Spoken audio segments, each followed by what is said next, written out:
Alright, get in here. Wait a minute. I think you need to be in here. Ah. We gotta take off our armor. Okay, I am indeed We gotta strip. recording. We're stripping? Okay. Wait, what? I don't have to do anything. Yeah, you can't force me to do that.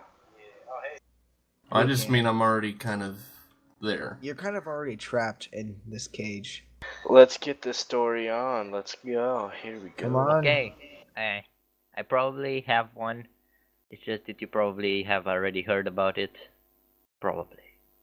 Probably. It's from June 1st, 2014. Ooh, June. Is that the title? User in your channel is recording. No. What? Get comfy in your seats. Okay. I'm gonna hang out fire next to words. Jack Pig. Hey, iPlon, you gotta get in the storyteller corner there. Oh yeah, you might want to get in the storyteller Ship's also corner. gotta be here. Can I have like How a do pipe? I get there? What do you need? A pipe. A pipe? Yeah, I feel like a pipe. It's good. Do we have any? Here. I'll use a stick. Stick. Sure. Or this. Or a I hold bone. my pipe. Maybe I have a bone. I have a bone. I have a bone. Yeah, bone Already would be gave better. it. I You give him both my have a big bone. I give The him my smoke. big. I can do the smoke. So effect. early. It's dark Okay. in here. Here, Smoke I have a effect. bone. Oh. Yeah. Oh, you got one already. Okay. All right, let's have Can the I- lighter. Let's put it on for now. Oh God, so many people. All right. Okay. Now hold on. I'm not gonna grab the whip. Wait, why do we turn off the light? Like, let's get like one fire going. One fire would be nice. What the heck? What is this? What you don't talking mind about? Getting my voice. And Is this like a mod or something? Because there's like a... I never heard of this. of what? I A threw him blue a orchard? blue orchid. Oh Yeah. no, those have been they're in swamps. 1.7. Yeah. That's Yeah. the mod 1.7. From that Okay. Mojang guy. Can I This is prepare? mine now. Damn. Yes, go. Oh, did you want that charm? Okay. No, here. I gave it to him. Oh, I was about to throw it in the fire. It's all good. iPlon, continue. All right, continue. Or Mike. So I've never actually read this before. I'm just reading the first thing, so I know what it is about. That's like cheating. Yeah. Okay. Fine. It's a new experience. I for read all the of us. first 3 lines. It has 100 or something. Oh, well. 100 Alright. chapters. Nice. All right, 100. Yeah, get on with the story. Everybody, find your corner seat. I'm gonna sit right here. Get on with the story. Let's go. I've been waiting. Oh, if you need to place some more seats. I'm gonna teabag right here. Okay. There's more seats if you need to place some down. No, I'm good right here. iPlon? Okay. So, Would you be comfortable with your squid? wait, what? Yeah, that's what I thought. Okay. What? That... I am writing this there. Okay. Should I put out the fire right now so we can set the mood now?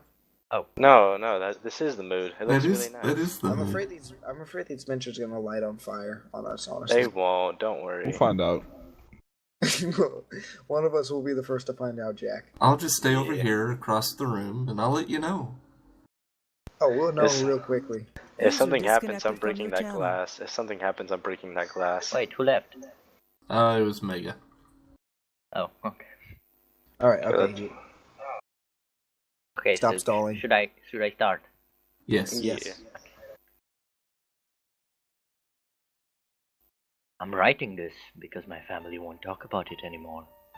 I'm the only one who can't seem to forget. I was raised on the outskirts of Preston, a small town inside southern Idaho, with a population of around 5,000. My more immediate community was an isolated, dead-end dirt road called Bear Creek. Less than 20 families lived on Bear Creek. I didn't mind being so isolated. I grew up in the comfort of wide fields and close neighbors that only rural people know.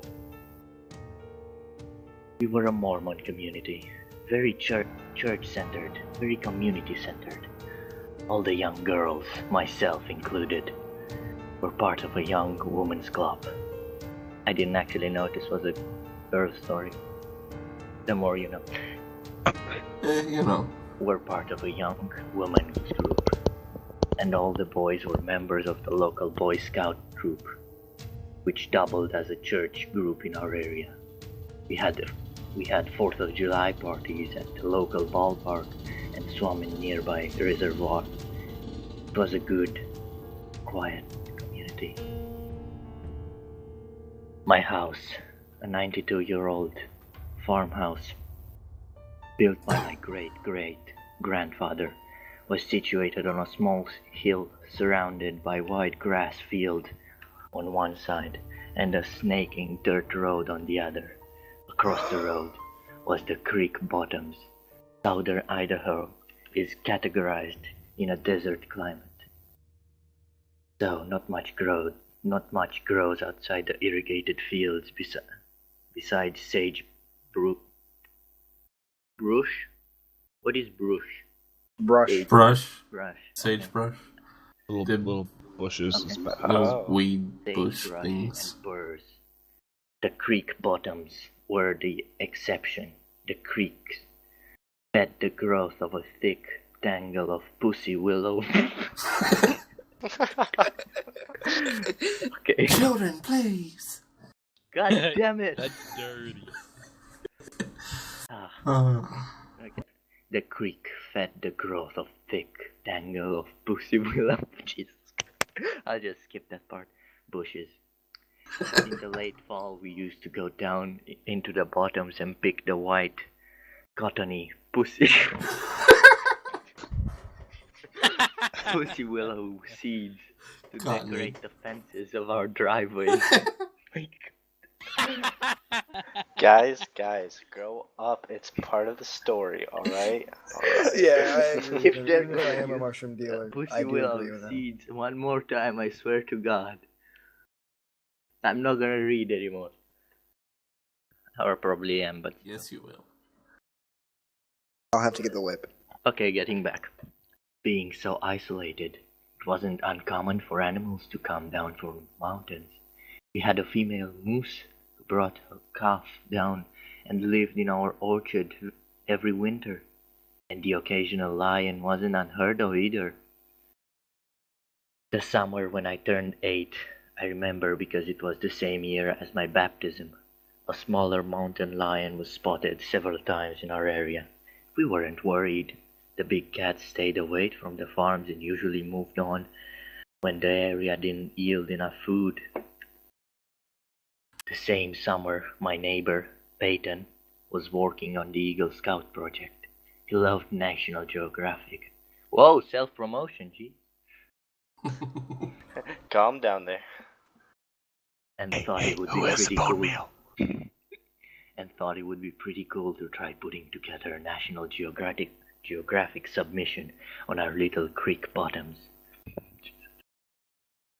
The young lion that happened to be in our area at the same time made him especially excited. He decided he wanted to try and get pictures of the lion and emailed the National Geographic team for advice. They recommended setting up an automatic camera that takes shots every couple of seconds in the area of the lion was known to visit. They also recommended setting some kind of bait so the lion was more likely to come by. No one in the creek liked the idea of live bait or carrion, so we came up with a different kind of bait. We decided to set up an audio recording of a dying rabbit and play it on a loop through a set of speakers hidden in the willows. I remember when everyone was down in the bottoms testing the speakers, and I heard the noise for the first time. The sound of a dying rabbit is horrible. It's been described as being almost identical to the sound of a screaming child. If you've never heard it yourself, there's plenty of recordings available online. It's worth a listen. Play that audio. What? Play the audio. Play of the that dying audio. rabbit. There's no audio. Just... Find an audio of a dying rabbit. Oh my fucking god. Do we really need this? No, I'm kidding. We Imagine. don't need it, but The camera was set up. The speakers were set up. Everything was perfect. Peyton explained that he would allow the camera and recording to play uninterrupted for a week, and then he would go check on it.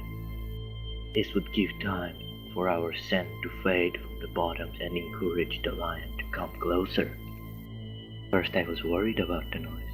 It was a truly horrible noise, and our house was closest to the setup point in the bottom.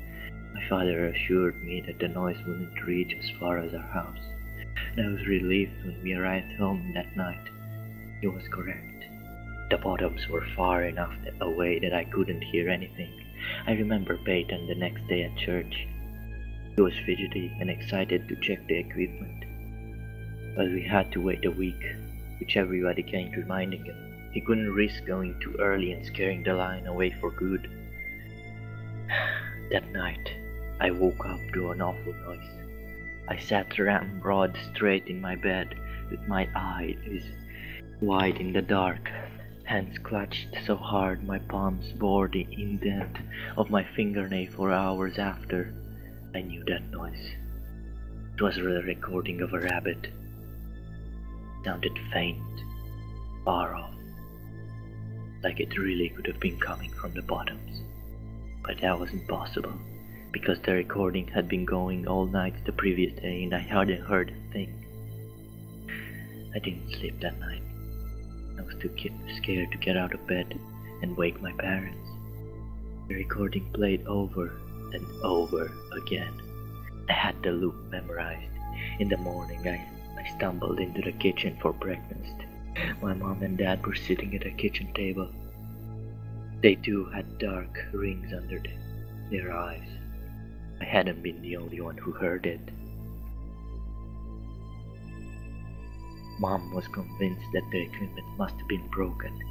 She wanted to go down in the bottoms and check it out. Dad refused. He was a kind, gentle man and didn't want to stir up any unnecessary drama. He was sure there had been a strong wind last night and the wind was carrying the noise further than its natural reach. That is bullshit. First of all, just saying. Thank you for your professional insight. He told us to listen. Jesus Christ, what are you doing? What the fuck was that? It's in his inventory now. It was the rabbit porn. Hey, let me read, please.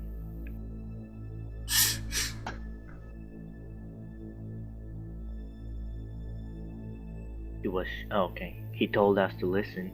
We did. He was right. We couldn't hear it now. Forgot about it and went to our daily doings. The next night it happened again. I stayed up in my bed, with my back on the wall. The screaming was even louder than before. This time, something was different. It was lower pitched than I remember, and parts of the loop were slowed down, as if the recording were warped in places. At times the loop did not loop naturally, and instead picked up at a random place in the middle. My mom didn't mention anything at the breakfast table, but both her and my dad seemed tense. The third night, I mustered the courage to stand beside my bedroom window and look into the yard. For a moment I stood rooted to the spot, my hands shaking no matter how hard I clenched them. The noise settled through my cracks to the window. I watched the outline of the trees in the yard. Perfectly still. Not even the slightest breeze stirred their branches. My mom announced that she would be going to visit her sisters in the town the next day, and would probably spend the night there. She invited me to come along. But I was Daddy's girl at heart and chose to stay at the farm. I took Mom's place bedside dad. Okay, beside, Jesus Christ. Beside dad and their bed that night, but they didn't even fall asleep. I don't think my dad was asleep either, for he was unnaturally still the whole night. We began to hear the noise during the day too. I was drawing with chalk on the sidewalk when it happened. My shoulder tensed and the hairs on the back of my neck prickled. There was only one scream, a short, high-pitched one. And then the recording fell silent.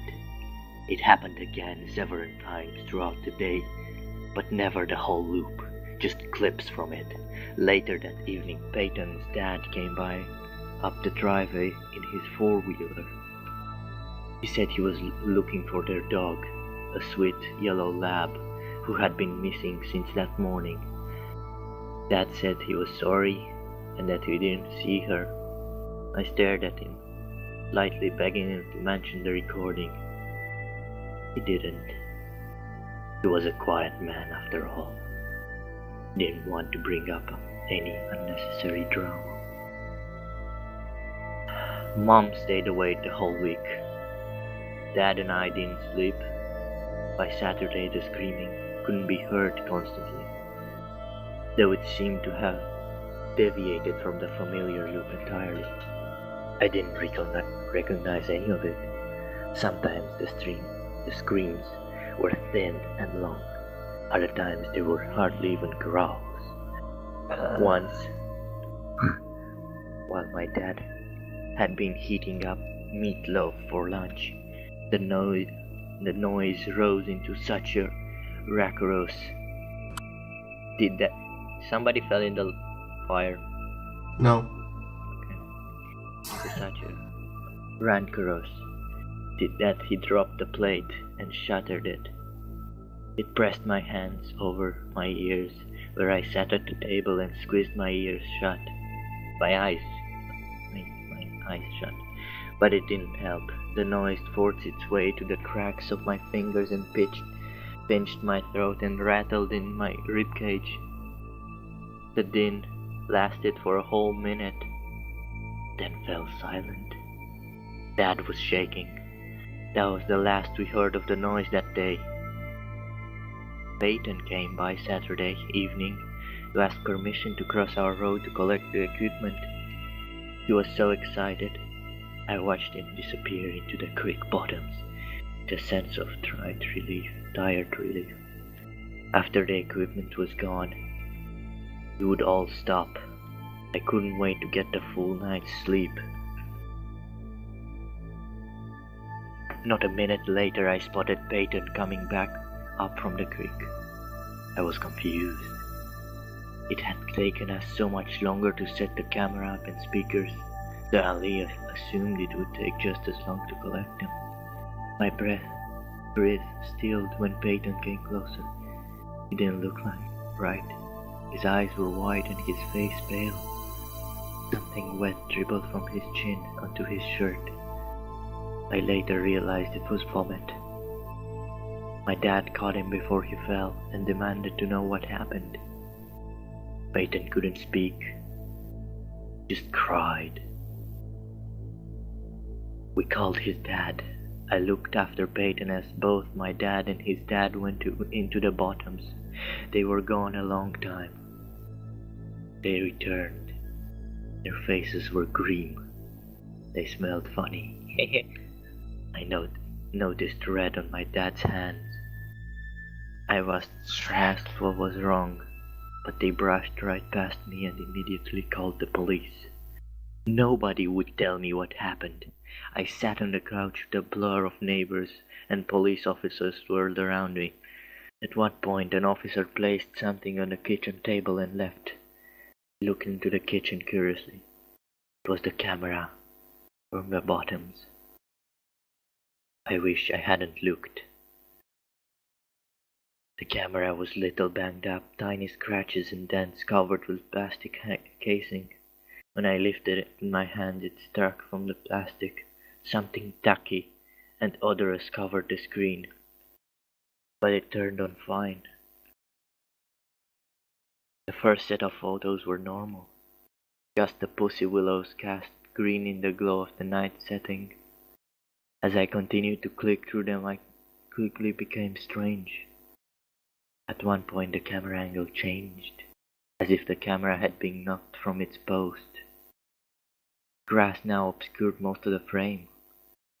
Flecks of red appeared on the lens and remained for the rest of the sets. One photo made me pause.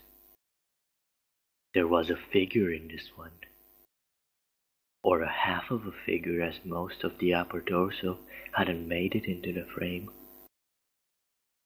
I thought it could be human, but it didn't look like it. Standing upright, legs were twisted like an animal, and it seemed to have difficulty supporting itself in an upright position. Besides the legs, a long thin arm hung. Whatever it was must have been stupor over, for its fingertips hung over its crooked knees. The next set was different. It was as if the camera was picked up and now being held. The first photo was of the bottoms at the night. The next startled me. I had to look closely before deciding what it was. A rabbit had been laid in the bushes, but its ears and most of its scalp had been peeled away. The next was of the same rabbit, but a thin, dark hand was holding him up against the sky. His limp body hung like something from a nightmare. In the following photos, more rabbits joined the one, each with their ears and scalp removed, then a cat, then more cats, then a dog, the yellow lamb, then the lion. The following photo was of 7 rabbits, 3 cats, 1 dog and 1 lion, all laid out in a row facing the same way. Their arms and legs has been arranged as if they were marching, like some parade. All their scalps have been removed, and tiny white glints of their skulls could be seen. The last photo was overly bright, like the photo had been taken too close with the flash on. An eye dominated the frame, but it was yellowed and crusty, and it had a bar pupil like a horse. In the bottom corner of the edge of the mouth could be seen no lips, just teeth, sharp, lit and little, with wide gaps of red gum between them. I wish I hadn't looked. I heard my dad talking to the police outside. They said the speakers had malfunctioned. The recording had only played the first night.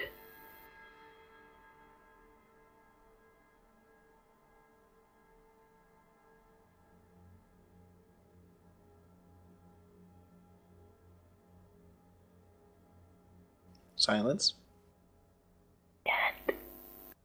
Okay. Okay.